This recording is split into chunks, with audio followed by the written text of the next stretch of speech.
hoje, nesse vídeo, nós vamos estudar Mateus 7, 21 a 23, os dois tipos de discípulos. Se você ainda não leu, vai lá ler Mateus 7, de 21 a 23, e depois você volta aqui no vídeo, faz as suas anotações, sua oração, vê o que Deus fala com você e vem bater as ideias com o estudo de hoje, tá bom? Você pode estudar aqui no YouTube, como você deve estar vendo, ou numa plataforma, aqui embaixo tem um link, é de graça as duas, mas lá eu respondo as perguntas que as pessoas estão fazendo e também tem um certificado se você fizer o curso todo. Já chegamos a 900 alunos lá na plataforma, então eu não dou conta de mais alunos responder todas as perguntas, então é limitadas as vagas aqui, então clique agora para você ter acesso a essa vaga, porque depois tem mais cursos lá. Vamos para o estudo? Esse trecho, onde fala Senhor, Senhor, no vídeo passado eu me empolguei um pouco e acabei entrando nele, né? Porque, é lógico, a Bíblia é tão entrelaçada que às vezes é difícil separar assuntos. Uma coisa sempre está ligada à outra. Então não dá para você falar de uma coisa sem falar da outra. Então você vai falar da árvore, do fruto, e aí você acaba entrando na consequência disso. Mas Jesus, agora nesse final, depois dele ter feito o apelo e falado sobre o caminho e a porta estreita, como todo bom sermão tem o apelo, o caminho e a porta estreita. E aí ele vai falar sobre os falsos líderes, os falsos pastores, né? Esses lobos em pele de cordeiro. Então Jesus vai falar de duas formas enganosas que você pode aceitar esse apelo. Uma é fazer uma profissão de fé meramente verbal, que falta prática, que é o vídeo de hoje, e o próximo vídeo é uma confissão doutrinária perfeita, mas que falta prática. As duas são formas erradas de aceitar esse apelo. Então hoje ele vai falar de quem confessa o nome de Jesus, mas não a pratica. A nossa fé em Jesus não é apenas o que nós dizemos sobre Jesus, mas o que a gente diz e o que ela afeta na gente. Tudo isso diz respeito à nossa fé em Jesus, não é apenas verbal. Esse é um grande erro. Tem textos que falam sobre confessar Jesus, né? Como Romanos 10, de 9 a 10. Se você confessar com a sua boca que Jesus é o Senhor e crer em seu coração que Deus o ressuscitou dentre os mortos, será salvo, pois com o coração se crê para a justiça e com a boca se confessa para a salvação. Então a gente pega esse texto e acha que é apenas algo, se só confessar Jesus, eu entrego a minha vida, amém, estou salvo, é um selo, é uma declaração, é muito cartesiano, você repete a oração, você repete umas frases e pronto, magicamente você está salvo. Bom, a Bíblia o tempo todo vai falar que a fé não é um mero repetir, assim como a oração, mas que a fé é acreditar e se submeter a Deus. É isso, é obedecer ao senhorio de Deus. Então esse acreditar em Deus é tão verdadeiro e tão forte dentro das suas entranhas, do seu coração, que você não pode viver de uma forma que você não acredita. Você só tem como viver da forma que você acredita. Então não tem como desassociar crer e ser, crer e viver, crer e obedecer. A nossa profissão verbal sempre vem acompanhada da nossa obediência moral, a nossa obediência a Deus. E aí Jesus conta essa história desse homem que vai fazer uma oração no juízo final. Isso era algo muito claro para o primeiro século, esse dia final, o último dia. A Bíblia o tempo todo vai falar que vai haver um último dia, e nesse último dia todos serão julgados. E pelo Antigo Testamento, todo judeu no primeiro século tinha consciência que Deus era o juiz. Só que nessa história, Jesus está colocando ele como juiz. E aí Jesus fala que esse homem fala: Senhor, Senhor, em teu nome eu profetizei, eu expulsei demônio, eu curei. Olha só, nós somos muito próximos, eu fiz toda a sua obra. E aí Jesus fala: eu não conheço você, eu não sei quem você é. Afaste de mim você que pratica o mal. e é lançado para fora. Então, essa história é muito pesada porque ela revela alguém que dizia conhecer de Deus, mas não praticava. Ele sabia só falar, mas não vivia. E aí, Jesus não conhecia. Jesus conta essa história e Jesus dá alguns detalhes, 4 detalhes, que mostra que esse homem era extremamente religioso e o que ele falava, entre aspas, era verdade. Ele realmente fez alguns milagres, ele realmente falou o nome de Jesus. Olha que interessante. Primeiro que Jesus fala que esse homem era respeitoso para com Deus, porque chamava Deus de Senhor. Então, quando um judeu era respeitoso para o Deus, né, principalmente numa época onde os gregos já tinham invadido, os romanos estavam ali, e aí se tratava com qualquer jeito tantos deuses, né? Então, várias vezes o Deus Jeová era destratado. Esse homem conhecia como deveria ser tratado o Deus de Israel e tratava Deus como Senhor. Então, esse homem, ele falava com respeito. Uma segunda característica, ainda na palavra Senhor, mostra que esse homem tinha uma reverência ortodoxa. Porque a palavra Senhor é uma palavra que se trata ao divino.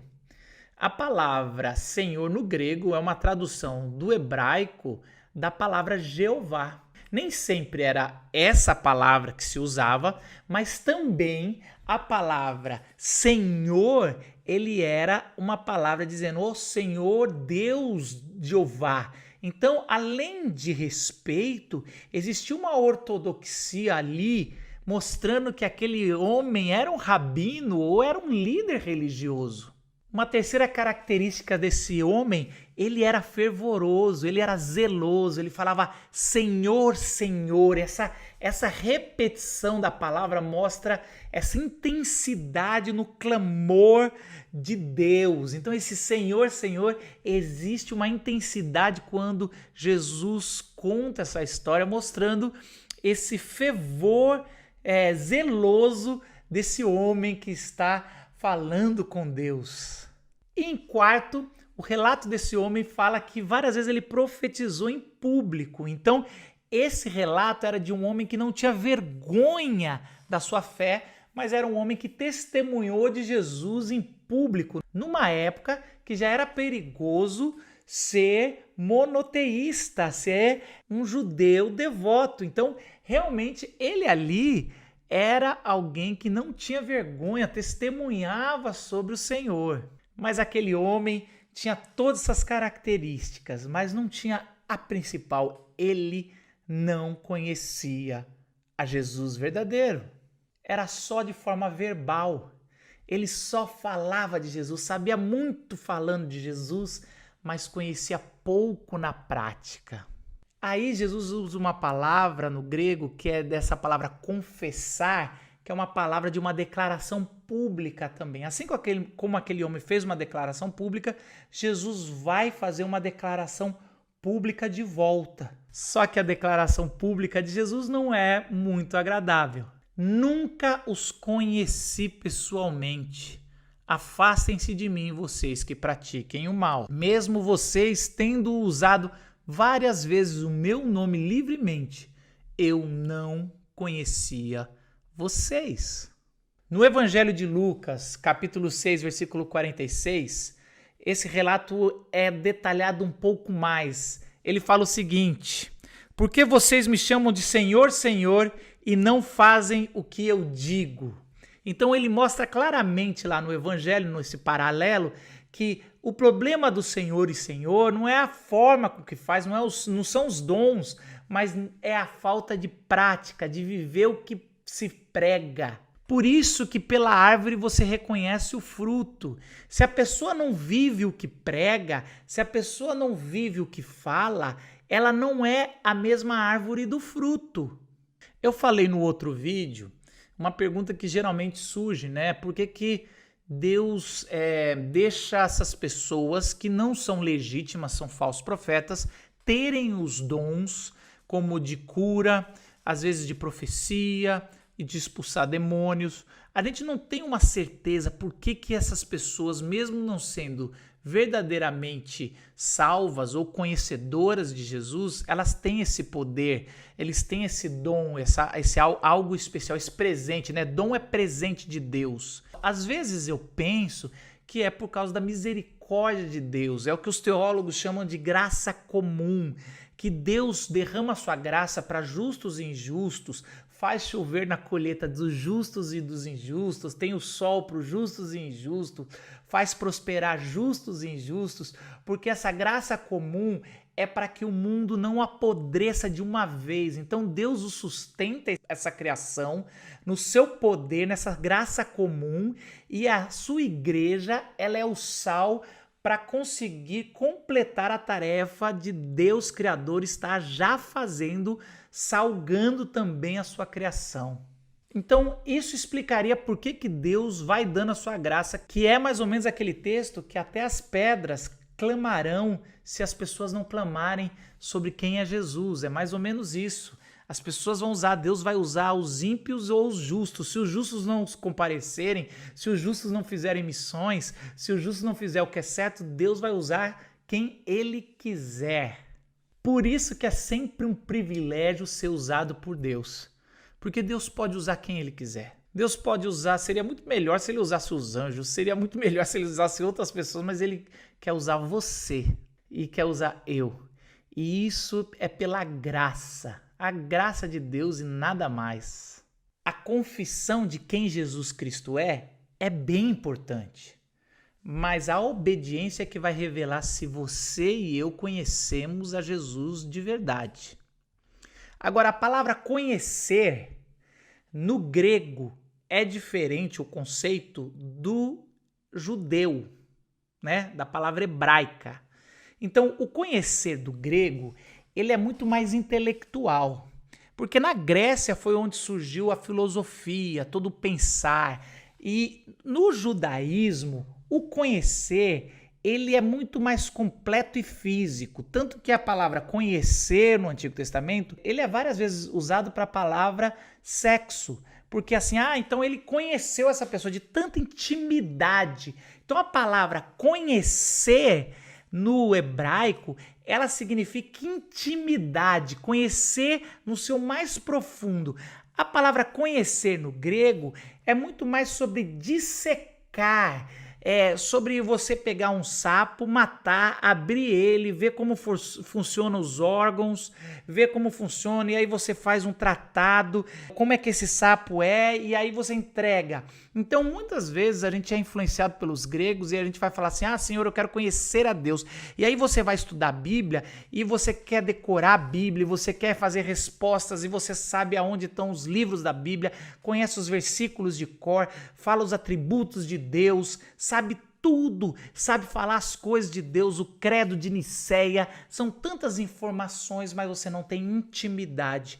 No final das contas, você tem um conhecimento grego, você dissecou Deus, você matou Deus antes, matou entre aspas, Deus antes de conhecê-lo. Então você não tem relacionamento, você só quer dissecar e fazer um tratado sobre Deus. Essa é a teologia morta, essa é a teologia que não interessa para Deus. Agora, o conhecer Deus, que é essa intimidade, que é muitas vezes retratada como a intimidade do casal, assim como Jesus é o noivo e a igreja é a noiva, essa intimidade que Deus quer ter com a gente, algo muito íntimo, na oração, no quarto secreto. É isso, essa semente da coisa mais íntima que Ele quer, desse nosso coração, de tornar uma só carne com a gente, aonde a gente é o corpo de Cristo, a igreja é o corpo de Cristo, que quando a igreja casar com Cristo, vai se tornar uma só carne, um só corpo, onde Ele é o cabeça. Olha só como são tantas figuras de intimidade. Esse é o conhecer. Então, muitas vezes a gente fala sobre os dons, o confessar é importante. Olha, eu confesso que Jesus é o Senhor, eu confesso que o Senhor é maravilhoso, eu confesso que o Senhor me salvou. Isso é importante, até fundamental. Mas junto com isso, principalmente no conceito de salvação, vem a obediência, esse conhecer e se submeter ao senhorio de Cristo.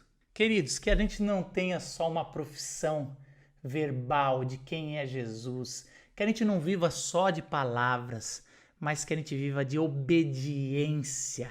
Obediência moral, obediência de santidade, obediência da submissão do senhorio de Jesus Cristo, da palavra de Deus, que a gente cresça em conhecimento, essa intimidade do quarto secreto de oração, da palavra, essa intimidade onde a presença de Deus é melhor do que qualquer presente que Ele dê.